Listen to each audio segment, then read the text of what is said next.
आयोग ने बैठक बुलाई थी, उन्होंने भी ऐसा लगता है कि अपनी तैयारियों का अंतिम रूप से तैयारी कर ली है और बहुत जल्दी चुनाव के कार्यक्रमों की घोषणा राज्य निर्वाचन आयोग करेगा, ऐसी मैं उम्मीद करता हूं।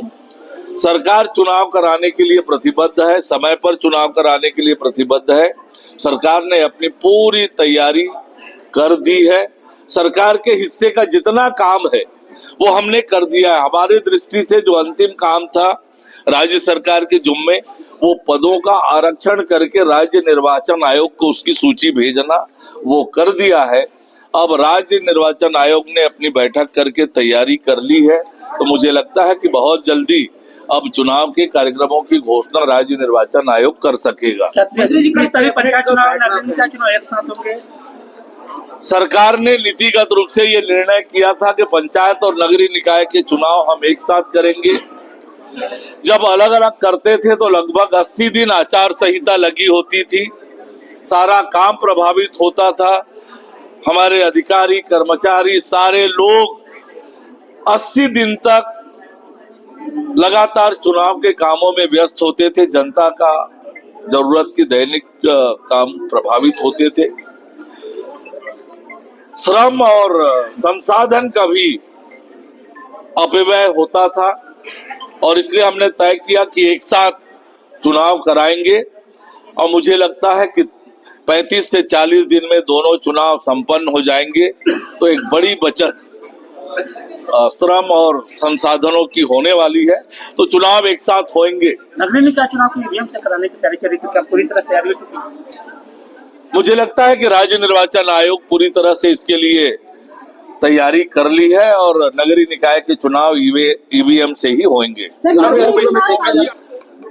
आप सबको याद होगा कि लोकसभा चुनाव से पहले भी कांग्रेस पार्टी ने पूरे देश भर में इसी तरह से भ्रम फैलाया संविधान की किताब लेकर, पर वो किताब केवल दिखाने के लिए था, पढ़ने के लिए, समझने के लिए नहीं था।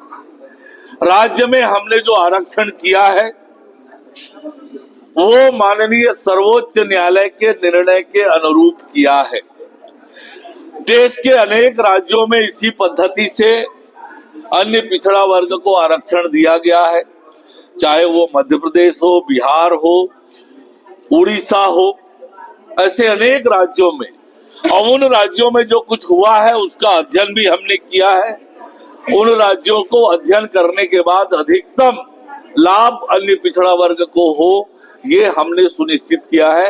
अन्य राज्यों की तुलना में हमारी प्रक्रिया, हमारी व्यवस्था अन्य राज्यों से अधिक पिछड़े वर्ग के हित में है। झारखंड की सरकार ने, कांग्रेस की समर्थन वाली सरकार थी झारखंड में, आयोग तो उन्होंने गठित किया पर उसकी रिपोर्ट नहीं आई और ये कांग्रेस पार्टी बताए जो आरक्षण को लेकर हल्ला कर रहे हैं, वहां अन्य पिछड़ा वर्ग को कितना आरक्षण मिला जहां पर उनकी गठबंधन की सरकार है। मैं आपको बताना चाहता हूं कि अन्य पिछड़ा वर्ग के लिए वहां कोई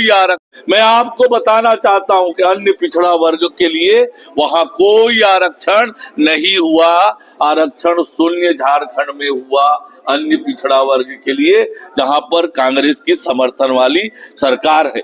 ये कांग्रेस के नेता अनावश्यक रूप से भ्रम फैला रहे हैं।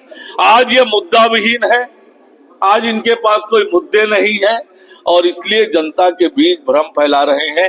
कांग्रेस की राजनीति 3 बातों पर हमेशा निर्भर रही है: भय, भ्रम और भ्रष्टाचार। ये 3 नीति कांग्रेस की रहती है। यहाँ भी ये भ्रम फैलाने का काम कर रहे हैं। छत्तीसगढ़ में जिस प्रकार का वातावरण ये बनाने की कोशिश कर रहे हैं वो छत्तीसगढ़ की जनता पसंद नहीं करती है और हमारी सरकार किसी भी स्थिति में प्रदेश में अव्यवस्था फैलने नहीं देंगे। प्रदेश में इन दिनों पोस्टर वार चल रहे हैं, चाहे पत्रकार हत्या कांड हो, चाहे भी फ्लोरा मेक्सा को लेकर हो, लेकिन महिलाओं की जो मेन समस्या है पोस्टर वार में तब जारी है। देखिए, हमारी सरकार ने हर एक इश्यू को पूरी संवेदनशीलता से लिया है। जहां तक पत्रकार की हत्या का विषय है, एक ऊर्जावान युवा पत्रकार की दुर्भाग्यजनक हत्या होती है, पर सरकार ने जिस तत्परता से उस मामले में कार्यवाही की। मुकेश चंद्राकर जी ने जो रिपोर्ट प्रकाशित की, सेम डे 25 दिसंबर को ही हमने उस मामले पर जांच समिति का गठन किया और घटना के बाद जिस प्रकार से त्वरित रूप से सभी अधिकारियों की गिरफ्तारी हुई, संबंधित ठेकेदार के खिलाफ कठोर से कठोर कार्यवाही हुई। अब लोक निर्माण विभाग में जो हमने जांच समिति बनाई थी उसकी रिपोर्ट आई। रिपोर्ट आने के बाद आपने देखा होगा कि हमने अधिकारियों पर न केवल विभागीय कार्यवाही, एफआईआर दर्ज करने का भी आदेश दिया है। भ्रष्टाचार कहीं भी हो बर्दाश्त नहीं होगा, कठोर से कठोर कार्रवाई करेंगे। ये विष्णु का सुशासन है, विष्णुदेव साय जी की सरकार है। ये सबका साथ सबका विकास इस विषय को लेकर चलने वाली सरकार है, संवेदनशील सरकार है, जनता के हित में निर्णय लेने वाली और काम करने वाली सरकार है। इन परिस्थितियों में किस प्रकार से कुंभ दर्शन की योजना बनेगी ये आने वाले समय में पता चलेगा, लेकिन हम सब के लिए वो पवित्र स्नान, इतने लंबे समय बाद आने वाला ये प्रयागराज का महाकुंभ है। हम सब के मन में इच्छा है, जिस प्रकार से महाकुंभ अलौकिक रूप से संपन्न हो रहा है, इतनी बड़ी पैमाने पर लोग जहां कर वहां स्नान कर रहे हैं, हम सब के मन में भी है, तो निश्चित रूप से जाएंगे। लेकिन सरकार के लेवल पर जो तैयारी है, वो जो परिस्थितियां हैं आज सामने, चुनाव और अन्य बातों को देखते हुए इस पर माननीय मुख्यमंत्री जी निर्णय करेंगे।